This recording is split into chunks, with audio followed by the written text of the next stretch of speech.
Hello students and welcome back to our own channel Gyani academy. मैं हूं नमन अग्रवाल, आप सभी का फेवरेट फैकल्टी, और स्वागत करता हूं आप सभी का एक और नए लेक्चर में, जहां आज हम कंटिन्यू कर रहे हैं अपना चैप्टर पेस्टल एनालिसिस को। तो बिना किसी देरी के शुरू करते हैं अपना काम। जय श्री राम। ओके, तो लास्ट लेक्चर में अपन ने देखा था कि एक बिजनेस जो है वो बहुत सारे अलग अलग एलिमेंट से, अलग अलग फैक्टर से घिरा होता है। वो एलिमेंट्स को कलेक्टिवली हम बोलते हैं बिजनेस एनवायरनमेंट। उस एलिमेंट को हम कलेक्टिवली क्या बोलते हैं? Business environment. बिजनेस एनवायरनमेंट में हमने ये पढ़ा था कि बिजनेस एनवायरनमेंट होते हैं दो टाइप के, एक होता है एक्सटर्नल बिजनेस एनवायरनमेंट, दूसरा होता है internal business environment. External business environment में वो सारे फैक्टर्स आते हैं जो एक बिजनेसमैन के कंट्रोल के बाहर होते हैं। इंटरनल बिजनेस एनवायरनमेंट में वो सारे फैक्टर्स आते हैं जिसमें बिजनेसमैन का कुछ कंट्रोल होता है। एक्सटर्नल बिजनेस एनवायरनमेंट लेके आते हैं अपॉर्चुनिटीज और थ्रेट। इंटरनल बिजनेस एनवायरनमेंट हमारे लिए बनते हैं हमारी स्ट्रेंथ या हमारी वीकनेस। तो इतना सब डिस्कशन हमने किया था लास्ट लेक्चर में। साथ ही साथ अपन ने देखा था कि बिजनेस क्या होता है, बिजनेस का ऑब्जेक्टिव जब हम बोलते हैं तो उसका एग्जैक्ट मीनिंग क्या होता है। तो बाय एनी चांस अगर किसी स्टूडेंट ने मिस कर दिया है तो कोई दिक्कत वाली बात नहीं है, प्लेलिस्ट सेक्शन में जाना, आपको प्रॉपर्ली वीडियो दिख जाएगी, उस पार्ट को पहले देख लेना,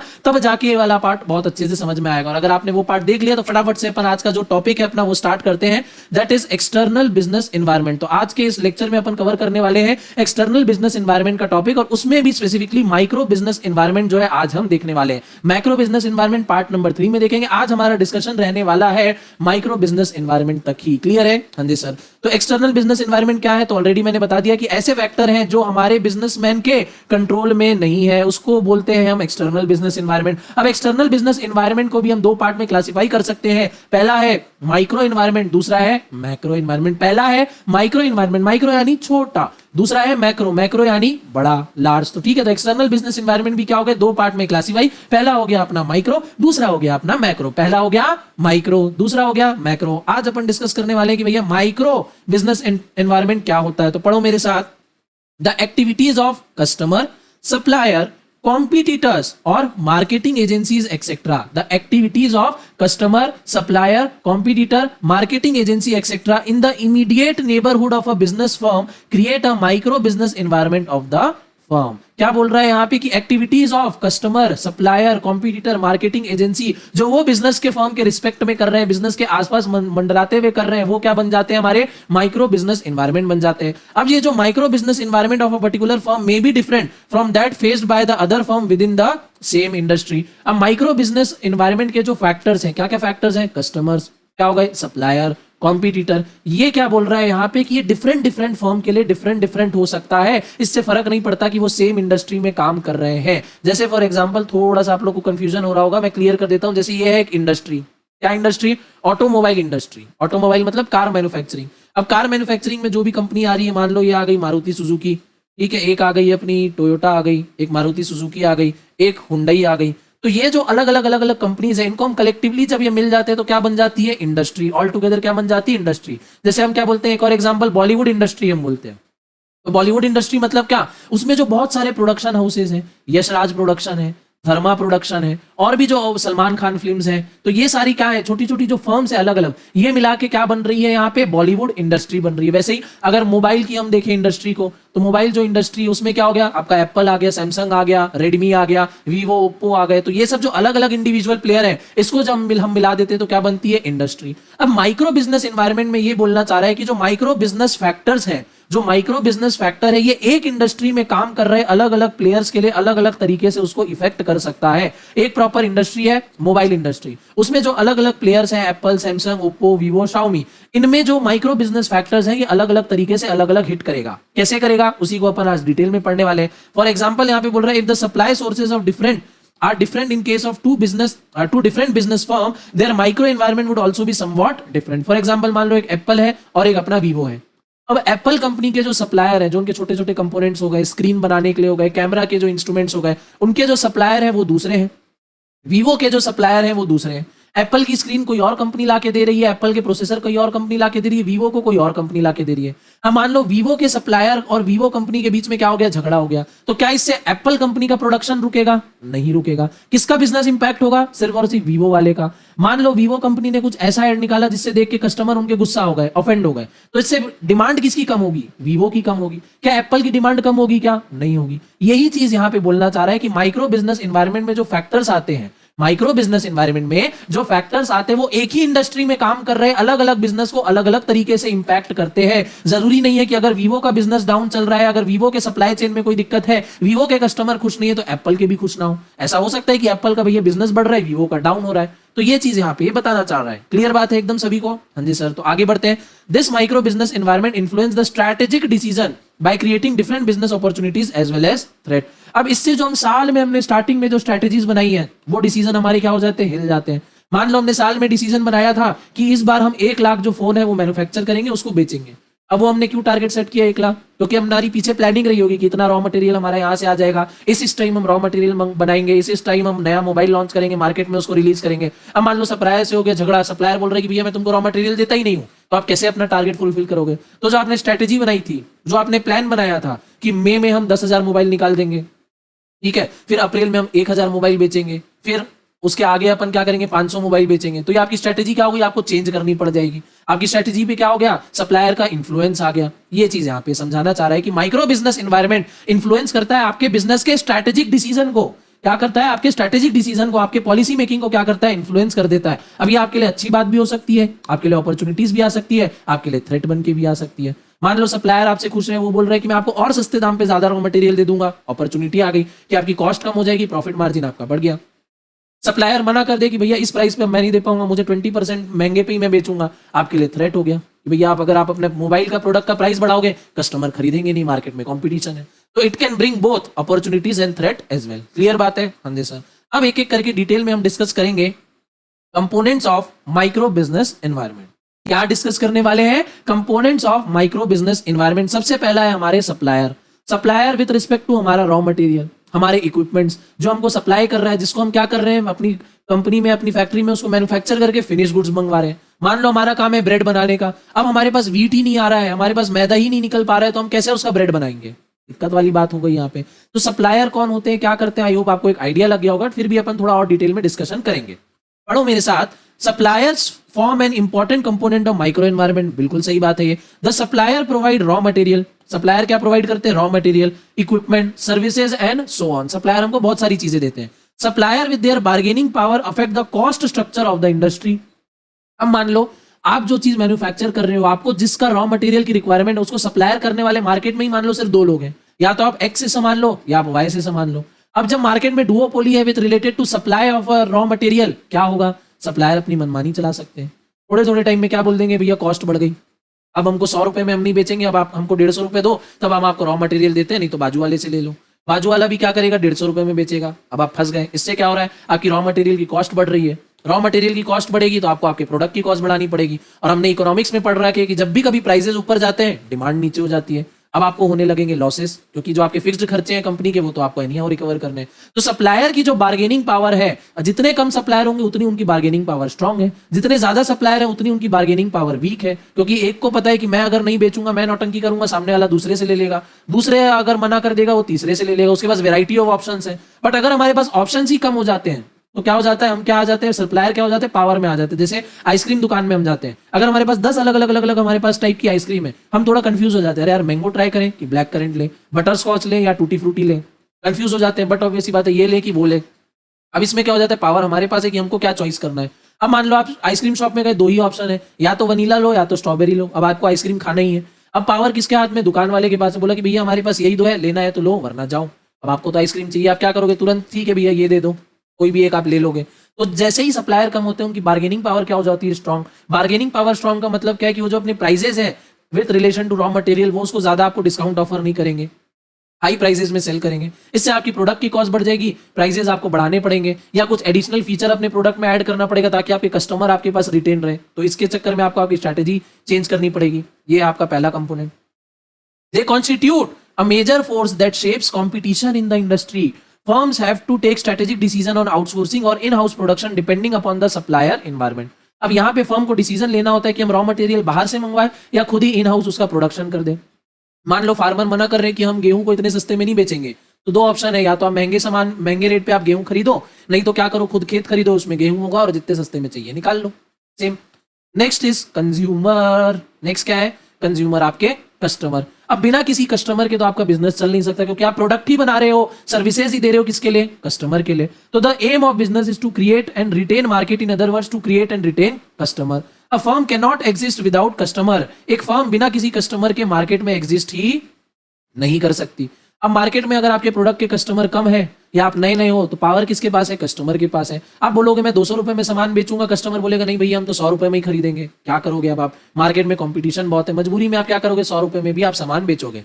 बट वहीं अगर कस्टमर आपके पास ज्यादा है पर बेचने वाले कम है, पावर आपके हाथ में, आप महंगे रेट में भी बेच सकते हो उस चीज को, कोई दिक्कत वाली बात नहीं। यही चीज आईफोन करता है। आईफोन का जो प्रोडक्ट है एकदम यूनिक है, सारे एंड्रॉइड वाले एक तरफ, आईफोन वाले एक तरफ, इसलिए वो लाख 1.5 लाख रुपए का भी फोन इजीली बेच देता है। वहीं शाओमी अगर लाख 1.5 लाख रुपए का फोन निकाले तो उसको दादी नानी याद आ जाए बेचने में, सिंपल सी बात है।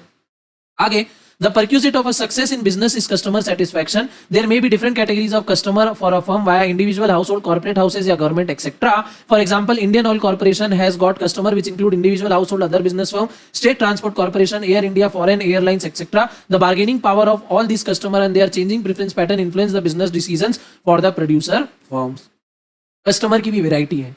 आप क्या प्रोडक्ट बना रहे हो, आपके प्रोडक्ट के कस्टमर कौन है? क्या वो इंडिविजुअल है? क्या आप अपनी सर्विसेज गवर्नमेंट को दे रहे हो, दोनों को दे रहे हो, या आप अपनी जो सर्विसेज है वो बड़े बड़े कॉर्पोरेट फर्म्स को दे रहे हो? आपका कस्टमर बेस कैसा है? जितना ज्यादा आपका कस्टमर बेस होगा उतनी ज्यादा आपके हाथ में पावर होगी। जितनी ज्यादा डाइवर्सिफिकेशन होगी आपके कस्टमर में उतनी ज्यादा आपके हाथ में पावर होगी। जितना कम आपका कस्टमर डाइवर्सिफाई होंगे उतनी कम पावर आपके हाथ में। जैसे यहाँ पे एग्जाम्पल दिया इंडियन ऑयल का, पेट्रोल डीजल और रिलेटेड प्रोडक्ट बेचती है, बनाती है कंपनी। अब इनके कस्टमर कौन है? प्राइवेट प्लेयर भी है, मतलब इंडिविजुअल, हम भी गाड़ी में पेट्रोल डलवाते हैं, गवर्नमेंट को भी पेट्रोल चाहिए, एयरलाइन वालों को भी पेट्रोल चाहिए, कॉर्पोरेट वालों को भी सर्विसेज चाहिए। तो काफी इनका कस्टमर बेस फैला हुआ है, तो इससे ये इजीली डिसीजन ले सकते हैं। अगर इंडिविजुअल इनसे नाराज है, कोई नहीं, ये अपना पेट्रोल उठा के गवर्नमेंट को बेच देंगे, एयरलाइन इंडस्ट्री को बेच देंगे, इनका वहां से जो है रिकवरी हो जाएगी। क्लियर बात है एकदम। और वहीं अगर इनका कस्टमर बेस कम है और वही कस्टमर बेस रूट गया, तब इनको दिक्कत आएगी, मनाना पड़ेगा कस्टमर को। समझ में आ रहा होगा पॉइंट। थर्ड इज आपके कॉम्पिटिटर। कॉम्पिटिटर कितने हैं? नहीं है। ज्यादा कॉम्पिटिटर है आपके हाथ में, पावर कम है। कम कॉम्पिटिटर है आपके हाथ में, पावर ज्यादा है। Same. Competitors are the other firms that compete for resources and for market. Competitors shape the business. A study of competitive scenario is essential for a firm to take strategic decision, particularly in view of threat perspective of competition. Competition कौन है हमारे market में? Competitor कौन है? वो हमसे क्या better कर रहे हैं, हम क्या उनसे बेस्ट चीज कर सकते हैं, इसको स्टडी करना बहुत जरूरी है। कहीं ऐसा नहीं हो जाए हम अपने ऊपर ही फोकस किए हुए और हमारा कॉम्पिटिटर हमसे 4 चीजें एक्स्ट्रा कर रहा है, हमको समझ ही नहीं आ रहा कि हमारे कस्टमर क्यों दूसरे की तरफ जा रहे हैं। उनको भी स्टडी करना जरूरी है हमको, ताकि वो जो कर रहे हैं उसको हम अपने बिजनेस में इंप्लीमेंट कर पाए या उससे भी अच्छा हम कर पाए, ताकि हमारे जो कस्टमर है वो बने रहे, दूसरे के भी कस्टमर हमारे पास आ जाए और हमसे लॉयल हो जाए। क्लियर बात। आगे, competition may be direct, for example brand competition where similar product for different brand names compete with one another for increasing their market share. Sony Color TV competes with Panasonic Color TV and Philips Cover TV. क्या बोल रहे हैं यहाँ पे? Brand competition. Same product है, brand के बीच में competition है। सोनी वाला भी कलर टीवी बेच रहा है, सैमसंग वाला भी बेच रहा है, फिलिप्स वाला भी बेच रहा है। अब कौन बेटर ब्रांड है, कौन ज्यादा सर्विसेज दे सकता है, उसके बीच में कंपटीशन है। ठीक है। आगे, competition among the firms who produce and sell similar type of consumer durable such as TV, radio, tape recorder etcetera is called generic competition. इसको क्या बोलते हैं? Generic competition. मतलब सेल कर रहे हैं similar type of consumer durable goods, sell कर रहे हैं similar type of consumer durable goods, तो उन फर्म्स को क्या बोलेंगे? Generic competition. Again, competition can also be indirect. Indirect competition भी हो सकता है। कैसे? Competition between a holiday resort and car manufacturing company for availability discretionary income of wealthy consumer is indirect competition. अब इनडायरेक्ट कंपटीशन है, अब एक आदमी है उसके पास 10 लाख रुपए, अब वो उस 10 लाख रुपए में बढ़िया फॉरेन ट्रिप हॉलिडे मना सकता है या वो एक मस्त लग्जरी गाड़ी ले सकता है। तो अब ये क्या हो गया? इनडायरेक्ट कंपटीशन, क्योंकि रिसोर्सेज उसके पास लिमिटेड है, खर्चा करने के लिए चॉइसेस उसके पास अनलिमिटेड है। Indirect competition. अब जो टूर एंड ट्रैवल वाले हैं उनका कोई डायरेक्ट लिंक नहीं है कार मैन्युफैक्चर के साथ, पर इनडायरेक्ट जरूर है, क्योंकि कस्टमर उनके पास भी आ सकता है, कार वालों के पास भी जा सकता है, जिनके पास जाएगा उनकी चांदी, दूसरे को नुकसान। तो यहाँ पे इनडायरेक्ट कंपटीशन हो गया। आगे, मार्केटिंग इंटरमीडियरीज। मार्केटिंग इंटरमीडियरीज कौन है? ये ऐसे पर्सन है जो bridge the gap between producer and final consumers. ये क्या करते हैं? प्रोड्यूसर्स और फाइनल कंज्यूमर के बीच का ये जो लिंक है, ये जो गैप है, इसको क्या करते हैं? फुलफिल करते हैं। These marketing intermediaries includes commission agent, transport companies and warehousing, advertisement agencies, marketing research firm, media firms, financial intermediaries, etc. बहुत सारी चीजें। आपने सामान बना के रख दिया, कस्टमर तक पहुंचाना है, जब तक वेयर हाउस में स्टोर कर लो। ट्रांसपोर्टेशन चाहिए एक जगह से दूसरी जगह, ट्रांसपोर्टेशन वाले काम आएंगे। मार्केट में आपका प्रोडक्ट नया है, कोई नहीं जानता, फाइनल कस्टमर तक पहुंचाने के लिए आपको मार्केटिंग चाहिए, मार्केटिंग एजेंसी के पास जाओगे। ये क्या करेंगे? आपको कनेक्ट करवाएंगे कस्टमर के साथ, कस्टमर के बीच अवेयरनेस क्रिएट करेंगे आपके प्रोडक्ट के बारे में। तो ये हो गए मार्केटिंग इंटरमीडिएरीज, जो प्रोड्यूसर को कनेक्ट कर रहे हैं कस्टमर से, प्रोड्यूसर को कनेक्ट कर रहे हैं कस्टमर से, इन दोनों के बीच के गैप को क्या कर रहे हैं, फुलफिल कर रहे हैं, वो कौन हो गए, मार्केटिंग इंटरमीडिएरीज। अब in a competitive business world, these intermediary play a crucial role in expanding the market of any product, not only by domestic market but also abroad. With an advancement in information technology, the scope of these activities of intermediary also expanded to a great extent. For example, the media firm help business enterprise in creating and maintaining their website so that a huge number of prospective buyer all over the world can get acquainted with the product. First lecture में हमने बात की थी e commerce के बारे में। यहां से आज मुझे अपना प्रोडक्ट सेल करना है दुबई में, मैं कर सकता हूं, अमेरिका भेजना है कर सकता हूं, अमेरिका से कोई प्रोडक्ट मंगवाना है मैं मंगवा सकता हूं। सेम वही मुझे कौन फैसिलिटी प्रोवाइड कराएगा, मार्केटिंग इंटरमीडिएरी। क्या करेगा, कनेक्ट कर देगा मुझे आउटर वर्ल्ड से, सिर्फ डोमेस्टिक मार्केट नहीं, अब्रॉड में भी मुझे जाना है तो इन लोग हेल्प कर देंगे। क्लियर बात है एकदम। नेक्स्ट इज आपका मार्केट। मार्केट को समझो, मार्केट क्या है, तो market is a wider term than vendors and customer. सिर्फ और सिर्फ आपके वेंडर यानी सप्लायर, आपके शॉपकीपर या कस्टमर तक ही सीमित नहीं है। Rather market is to be studied in terms of cost structure, कि जिस मार्केट में आप ऑपरेट करने वाले हो उसमें आपको कितना पैसा चाहिए, क्या कॉस्ट स्ट्रक्चर है, कौन से पॉइंट में आप प्रॉफिट में आओगे, कौन सा पॉइंट आपका ब्रेक इवन होगा, कब तक आपको लॉसेस सहने पड़ेंगे। प्राइस सेंसिटिविटी, क्या वो मार्केट प्राइस सेंसिटिव है, 2 रुपए भी इधर उधर होता है तो क्या कस्टमर दूसरी जगह स्विच हो जाता है या एक अपने लॉयल बना रहता है किसी ब्रांड के साथ। Growth prospect and it's attractiveness, क्या उस मार्केट में ग्रोथ है या नहीं है। जैसे पेट्रोल वगैरह जो है, अब ये जो मार्केट है क्या है, ये नियर फ्यूचर धीरे धीरे खत्म हो जाएंगे।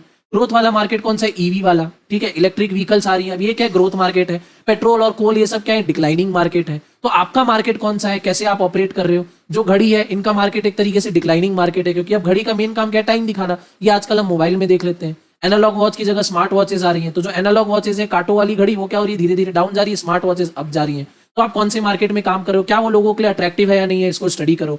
The firm should study the trends and development and the key success factor of the market. The dynamic business strategy of the firm will depend on the nature of the market, such as competitive, monopolistic, discriminative, monopolistic, oligopolistic, etc. अब आपका market किस हिसाब का है, already अपन ने market वाले chapter में discuss कर लिया कि मोनोपोली क्या होता है, मोनोपोलिस्टिक क्या होता है, ओलिगोपोली क्या होता है। उस हिसाब से आप लाइकवाइज अपनी स्ट्रेटेजी जो है वो बनाओगे। Last point, organisation.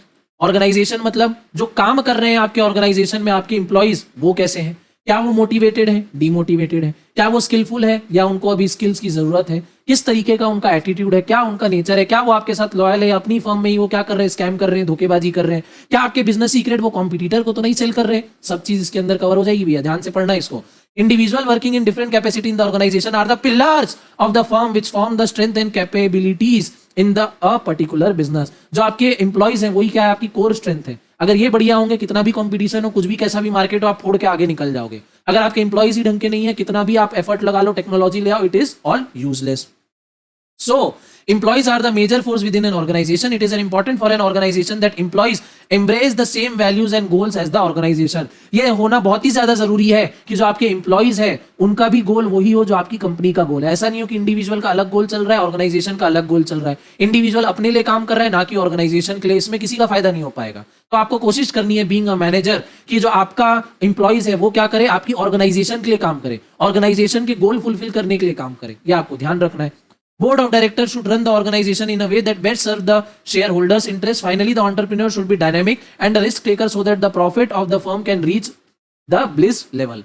एक entrepreneur को रिस्क लेना चाहिए, अलग अलग स्ट्रैटेजीज बनानी चाहिए, एक्सपेरिमेंट करते रहना चाहिए ताकि जो उसका प्रॉफिट है वो एक अच्छे लेवल तक पहुंच पाए। ठीक है, अब उसके लिए उसको अलग अलग स्ट्रैटेजीज बनानी पड़ेगी जिससे वो एम्प्लॉइज को खुश कर पाए, अपने कस्टमर को खुश कर पाए, कुछ रिस्क ले, एक्सपेरिमेंट करे, नया प्रोडक्ट या नई सर्विसेज लॉन्च करे, ट्राई करके देखे, पैसा फंसाना पड़ेगा, बन जाएगी बात तो अच्छी बात है, नहीं तो लॉस भी सहना पड़ेगा। ये चीज है यहाँ पे। तो इन एंड ऑल ये था अपना क्या, माइक्रो बिजनेस एनवायरनमेंट। नेक्स्ट आपको दिख रहा है यहाँ पे मैक्रो बिजनेस एनवायरनमेंट, बट ये पार्ट बनेगा हमारे नेक्स्ट लेक्चर का, तब तक आपको थोड़ा सा वेट करना होगा। फटाफट से इस वीडियो को शेयर कर दो, लाइक वाइक कर दो। इसी के साथ इस लेक्चर को हम यहीं पे रैप अप करते हैं। लास्ट तक बने रहने के लिए, अपना वैल्यूएबल टाइम देने के लिए दिल से धन्यवाद।